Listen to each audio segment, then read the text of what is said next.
Trata-se de um momento muito especial, que é a celebração dos 70 anos do Conselho de Contribuintes de Minas Gerais, que é um órgão que nós devemos efetivamente zelar por ele, porque através dele se faz a democracia tributária.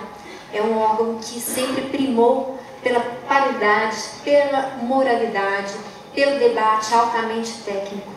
E justamente por manter sempre intocadas a paridade e moralidade é que nós conseguimos chegar a esse debate tão técnico, que é exatamente o que todos querem. As decisões corretas, ou no mínimo as mais corretas tecnicamente. E me foi confiado esse tema do princípio da moralidade, que é um tema altamente fluido, ambíguo, mas muito apropriado para o momento atual. Falar de moralidade hoje em dia é algo importantíssimo, porque os debates todos, não só políticos, mas no cenário tributário, eles vêm envolvendo o princípio da moralidade. E no caso específico dos conselhos de contribuintes, todos os debates vêm ao encontro do princípio da moralidade. O princípio da moralidade, ele é construído, né, internamente à administração pública, e normalmente é um parâmetro da boa conduta administrativa, né? É através desse parâmetro que nós sabemos exatamente dizer o que é o certo e o que é errado numa conduta administrativa, muito embora seja muito difícil formular positivamente o que é moral, o que está realmente ao encontro do princípio da moralidade. Talvez muito mais fácil nós apontarmos a não observância do princípio da moralidade, quer dizer, o aspecto negativo, a formulação negativa do princípio. De toda maneira, nós sabemos que no âmbito do processo administrativo tributário, alguns pontos devem ser observados para que a moralidade seja respeitada. E alguns deles, eu posso citar 3 aqui, a moralidade sempre será observada quando é proibido que o processo seja conduzido de forma ardilosa, maligna, que evite uma pantomima para se atingir uma decisão previamente estabelecida. Aí nós sabemos que existe moralidade quando isso ocorre. Também o princípio da moralidade veda que a administração, no caso o agente administrativo ou um conselheiro do fisco ou do contribuinte, ele não observe o princípio da impessoalidade. A não observância da impessoalidade é ferir a moralidade. E também o princípio da moralidade veda que a própria instauração do processo administrativo tributário seja feita para constranger ou achincalhar o contribuinte. Então, observando esses 3 princípios, esses 3 pontos, nós sabemos que nós estaremos observando a moralidade, quer dizer, o agir do agente administrativo estará de acordo com um parâmetro moral aceitável. E o que é interessante pensar é que, muito embora a grande maioria dos agentes administrativos, e aí eu digo aqui dos conselheiros do representantes da fazenda, representantes do contribuinte e de todos os tribunais administrativos do país, e aí eu falo do CARF, do Conselho de Contribuintes Estadual, dos conselhos municipais, eles foram trazidos, o papel da moral foi trazido à tona no ano passado com a discussão havida no CARF.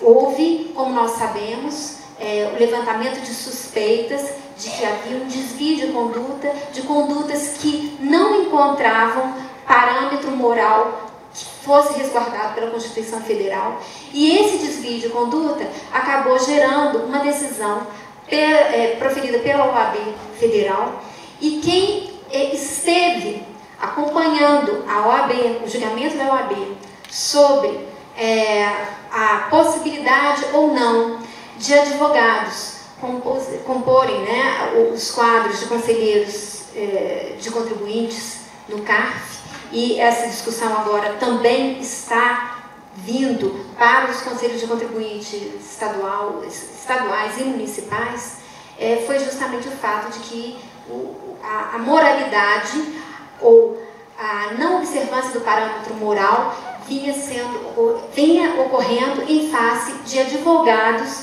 estarem na composição do Conselho Administrativo de Recursos Fiscais. E essa decisão, quem acompanhou, verificou que o princípio da moralidade foi o que foi mais citado, foi o que foi mais mencionado. Quer dizer, se falava de incompatibilidade de funções da advocacia com o cargo de julgador administrativo, mas o tempo inteiro isso era permeado pelo princípio da moralidade. E alguns pontos foram levantados e discutidos, e acredito ser importante realmente trazer abertamente aqui para os senhores, e que eu acredito que foram falaciosos realmente. Não acredito que encontram uma verdade absoluta. Um desses pontos, a professora Júnia colocou aqui, foi que para se ganhar no CARF, ou aí em qualquer conselho de contribuintes, bastava corromper um representante da Fazenda, pois 3 votos dos conselheiros dos contribuintes eram garantidos.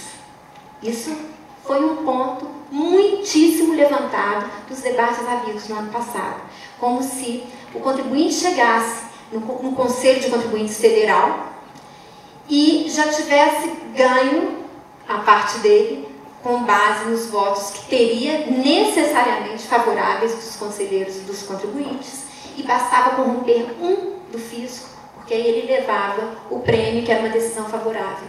E, como a professora Júlia bem colocou aqui, isso é uma inverdade absoluta.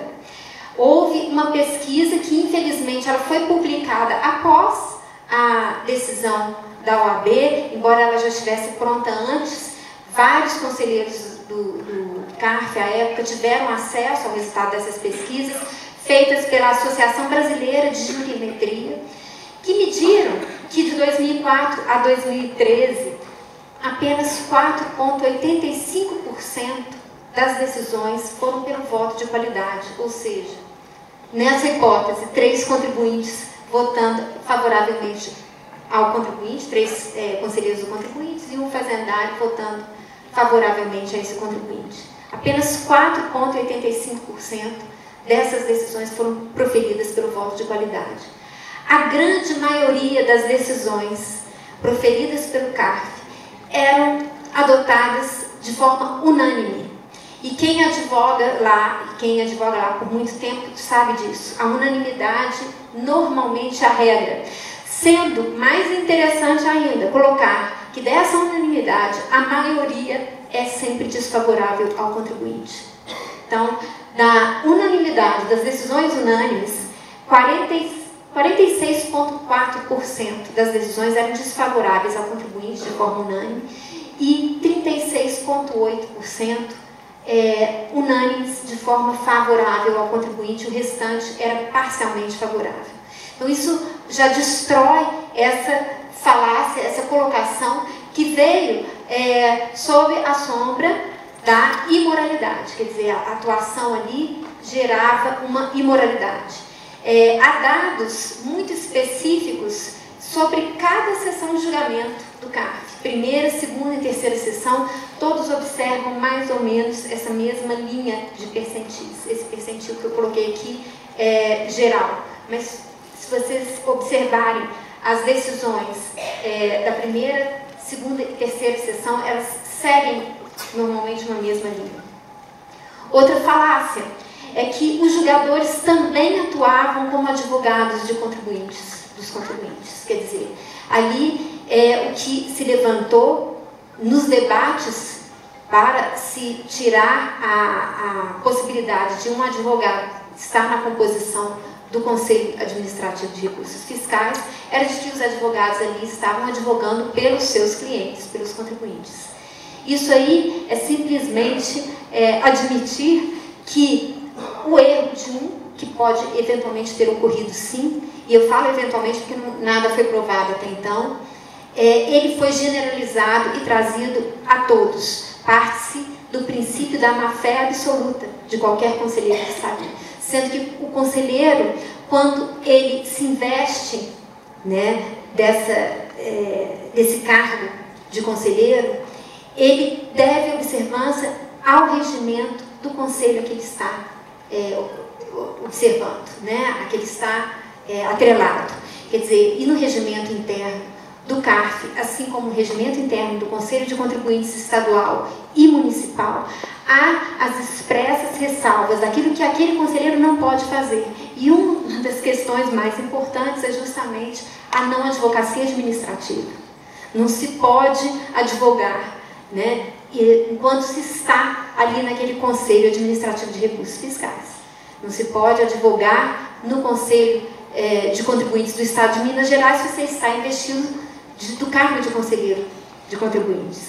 Então, não se pode dizer aqui que algum conselheiro que tenha simplesmente não observado todas as determinações do regimento interno e, inclusive, da própria legislação penal, isso possa se esvair para todos os demais, como se isso fosse uma verdade. Um outro ponto que foi muito discutido na OAB era que seria ingênuo pensar que alguém trabalhará sem remuneração e não cometerá fraudes. Porque o conselheiro, quando está investido do cargo de conselho, ele não recebia qualquer remuneração. Ele recebia uma ajuda de custo completamente irrisória, né, simbólica, mas que não dava para pagar uma diária de hotel em Brasília. E o que se falava era que era ingênuo pensar que alguém trabalhará sem remuneração e não cometerá fraudes. Nesse momento, quando se levanta esse ponto, se percebe aí a utilização da doutrina utilitarista, né, que é muito defendida, inclusive, por alguns filósofos americanos, especialmente, em que falam que em todo momento, né, a pessoa está sempre procurando a utilidade máxima de uma determinada função, de um determinado cargo. E nesse caso, se está ali no CARF não sendo remunerado, não é lógico que essa pessoa queira permanecer ali e fique ali honestamente e sem qualquer ganho em função disso. Isso é simplesmente desmerecer o fato de que o ser humano, ele não é apenas movido por dinheiro. Tanto assim é que os senhores estão aqui, deixando de estar nesse escritório dos senhores, ganhando horas trabalhadas pelos clientes dos senhores, para estar aprendendo. Porque o ser humano, ele é movido pela vontade de aprender também. E qualquer conselheiro que vá a qualquer conselho de contribuintes, seja ele do fisco, seja ele do contribuinte, o que ele mais faz é aprender. Essa é uma grande verdade. O que mais fazemos ali é aprender o tempo inteiro com o colega e normalmente se aprende muito mais quando se olha para o lado oposto ao seu. Então a paridade se mostra relevantíssima, porque acrescenta para ambos os polos uma riqueza que talvez, se estivesse enclausurado no seu gabinete, você não teria crescido. É desmerecer anos de estudos que as pessoas fazem. Quer dizer, quantas pessoas estudam, fazem seus mestrados e doutorados e não estão recebendo um centavo por isso. É um investimento para, sim, no futuro, eventualmente ganhar, mas isso é uma aposta que não é nem garantida, nem mesmo garantida. É desmerecer aqueles professores, aqueles advogados que são professores e que realmente gastam seu tempo, né, para dar aulas e por um valor normalmente irrisório também, mas aquilo dá um prazer e uma satisfação que não é medida em dinheiro. Então, no meu entendimento, lamentável é se ver a moralidade colocada dessa forma. E ao colocar-se dessa forma e tirar os advogados do circuito de conselheiros de qualquer conselho, seja do CARF, seja de conselhos estaduais ou municipais, é sim enfraquecer a paridade. Que é tudo que nós não poderíamos permitir que ocorresse. É enfraquecer a paridade porque o número de candidatos a conselheiros para sentarem na cadeira do contribuinte diminui consideravelmente, haja visto que a professora Júlia apresentou aqui, que foi um número relevantíssimo de cadeiras vagas no CARF pelos conselheiros dos contribuintes, inclusive o dobro se comparado aos conselheiros do fisco. Então, é lamentável que a moralidade ela tenha sido colocada dessa forma para enfraquecer a paridade. E nós confiamos que o Conselho de Contribuintes estadual e municipal, eles continuem debatendo. Nós sabemos que houve uma audiência pública em janeiro desse ano, os debates não foram encerrados ainda, e é importantíssimo que o Conselho de Contribuintes do Estado de Minas Gerais, nesse momento, se fortaleça, olhe bem para dentro de si, para a sua composição, conheça e reconheça cada um, né? E veja o belíssimo trabalho que fez ao longo desses anos e não se deixe levar por falácias, né?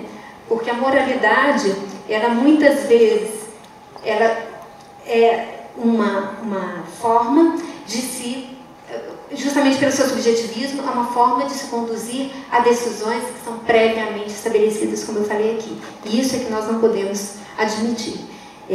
Que prezemos realmente pela moralidade efetiva. E é isso que eu tinha a dizer para os senhores. Muito obrigada.